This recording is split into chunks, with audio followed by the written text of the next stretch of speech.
Di pertemuan lalu kita telah bahas bahwa Al-Fatihah memiliki banyak nama. Ya, itulah namanya itu. Ada anak tadi yang nyampaikan, betul katanya, baik ya. Itu bahasa baik. Namanya ada 10 nama setidaknya.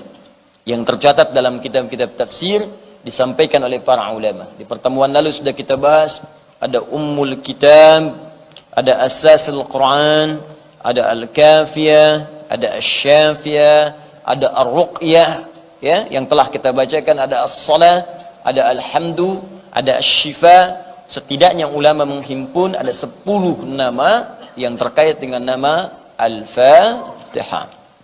Baik, saya bacakan kaidah dulu ya dalam ilmu tafsir. Nanti kita praktikkan di setiap nama-nama Al-Quran.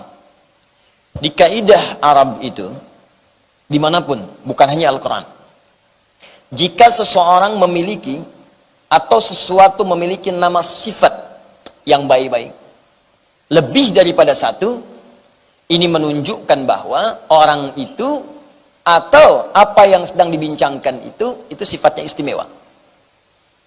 Contoh begini, ada orang misalnya namanya Ahmad.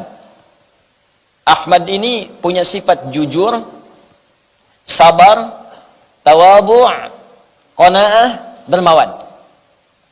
Saya tanya pada anda, Ahmad dia orang baik tidak? Baik, bukan sekedar baik, istimewa.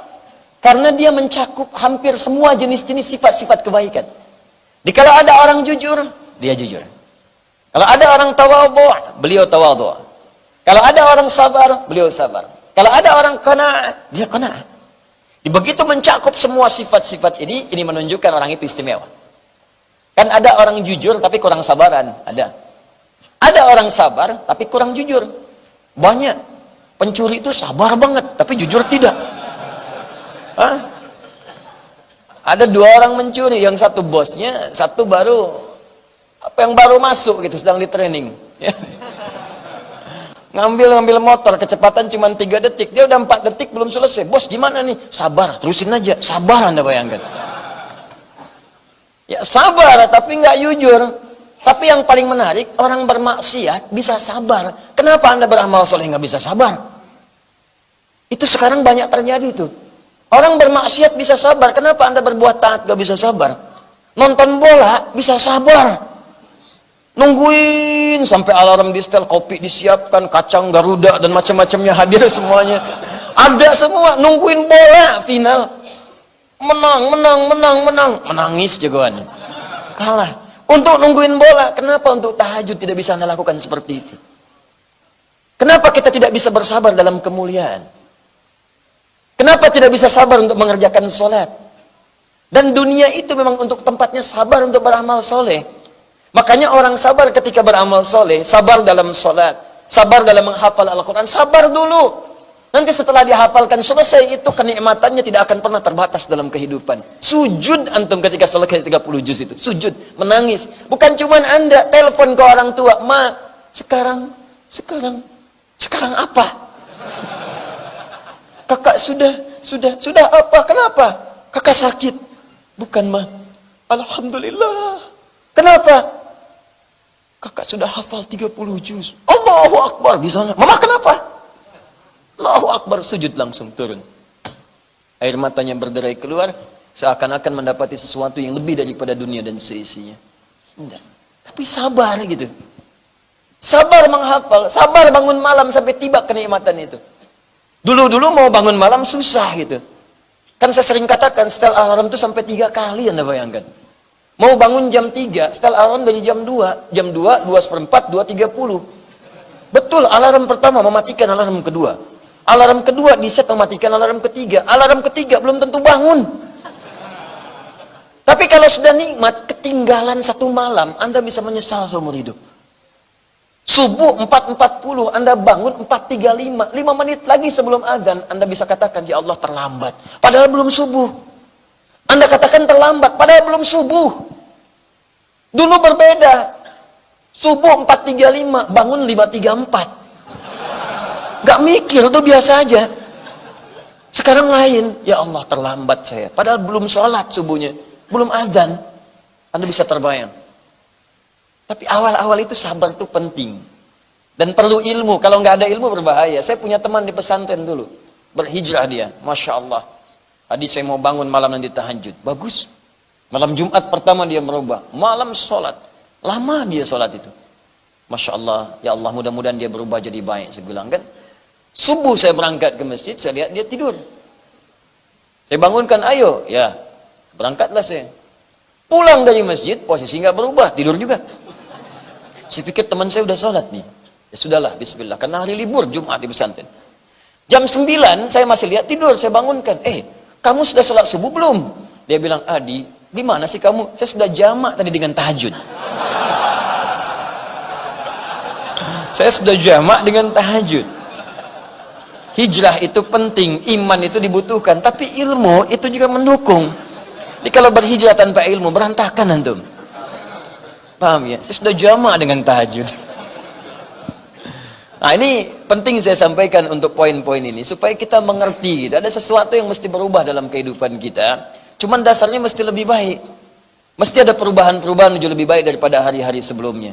Nah, saya ingin kembalikan tadi. Jadi kalau ada nilai-nilai kemuliaan itu ditunjukkan pada seseorang, ini nampak salah satunya dengan banyaknya nama-nama sifat yang melekat kepadanya.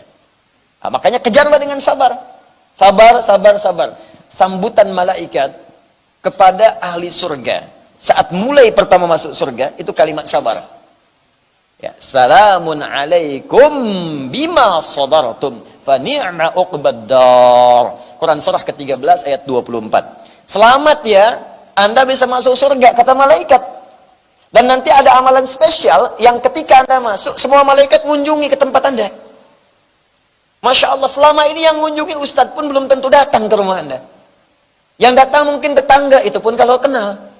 Tapi di langit nanti siapkan oleh Anda. Gak apa-apa, manusia gak kenal saya selama di dunia. Gak pengen saya ria. Di akhirat malaikat yang kunjungin Anda. Ya, jannatu 'adnin yadkhulunaha wa man salaha min abaihim wa azwajihim wa dzurriyyatihim wal malaikatu yadkhuluna 'alaihim min kulli bab.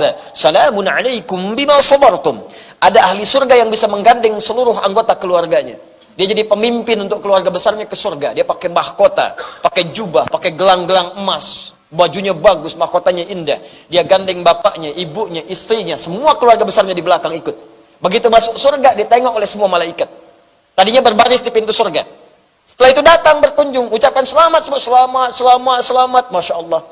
Datang malaikat Jibril, datang malaikat Mikail, malaikat maut juga. Maaf ya, nyebut nyawa dulu. Enggak, biasa aja.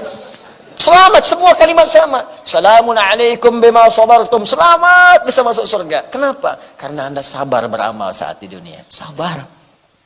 Fa ni'ma uqbaddar. Sekarang sudah nggak ada lelah lagi. Nikmati aja, nggak ada capek lagi. Nggak ada ibadah lagi. Makanya nggak usah punya cita-cita tahajud di surga, terlampau soleh. Semuanya udah nikmat di sini aja, lelah biasa, lelah dunia biasa. Nanti kalau udah meninggal, hilang lelahnya, enak. Demi Allah. Makanya orang-orang yang banyak amal itu tenang hidupnya, mau meninggal juga tenang, tenang aja. Ya ayat Tuhan nafsul mutmainnah, hei jiwa yang tenang, tenang. Dipanggilannya tenang, pulangnya juga tenang. Jadi kalau ada capek di dunia, biasa. Bu, ibu yang di bawah. Ibu kalau di rumah tangga capek, biasa bu. Bapak juga kerja capek yang di atas. Semua lelah. Karena itu dunia. Kalau nggak pengen lelah, nanti di surga kita dapatkan insya Allah. Insya Allah. Disabar. Dunia itu tempatnya capek. Tapi jangan bermaksiat, karena capek juga. Ibadah capek, maksiat capek. Mendingan capek ibadah daripada capek maksiat. Karena semua itu akan ditinggalkan. Ada dua orang rebutan mobil, yang direbutin gak akan ikut, karena dua-duanya meninggal. Yang satu pengen mobil, dua pengen mobil, dua-duanya meninggal, gak akan dapat, cuma dipakai sementara, wafat. Capek. Nanti saatnya kita pulang beristirahat, kita akan dapatkan semua kenikmatan itu. Tapi penting untuk kita garis bawahi, Al-Fatihah mengajarkan kepada kita, dengan semua nama yang istimewa ini, dia punya nama Asy-Syafi, Ummul Quran, Ummul Kitab, Asasul Quran, ya Ar-Ruqyah, Al-Kafi. Banyak. Semua banyak namanya. Ini menunjukkan banyak kemuliaan di surah ini. Banyaknya nama sifat yang melekat pada satu surah, menunjukkan semua kemuliaan, keistimewaan melekat pada dirinya. Maka pelajaran pertama dari Al-Fatihah, bekerjalah dalam kehidupan dengan berbuat baik, sehingga kita dikenal dengan sifat-sifat baik dalam perbuatan kita itu. Misal, Anda bekerja di kantor, jujur. Jangan korupsi, jangan menipu, jangan nyogok, jujur aja. Sehingga sifat jujur itu melekat pada diri kita. Kemanapun kita pergi, orang akan mengenal kita. Ini dia petugas yang berintegritas. Ini dia karyawan yang jujur. Ini dia pekerja yang hebat. Jadi kemanapun Anda pergi, dikenalnya jujur. Jadi hakim, jujur. Di pejabat, jujur. Karyawan, jujur. Di orang pun sudah kenal dengan Anda. Nggak usah disogok tuh, jujur, capek ente. Jujur, melekat pada Anda. Setelah itu naik lagi levelnya. Belajar apa? Bulan depan, belajar sabar. Sabar. Kalau Anda sudah minta, ya Allah, jadikan saya orang sabar. Pasti dikirim masalah. Banyak masalah supaya Anda sabar. Dimaki-maki, sabar. Dicela, sabar. Dihina, sabar. Difitnah, sabar. Sampai orang menyimpulkan dia penyabar. Percuma mencela juga. Percuma, mas. Mas cuma capek dan banyak dosa. Dia nggak akan merespon. Sabar. Sabar. Capek. Sampai dia capek tuh. Mau bikin makar apapun capek. Percuma karena nggak direspon. Sabar.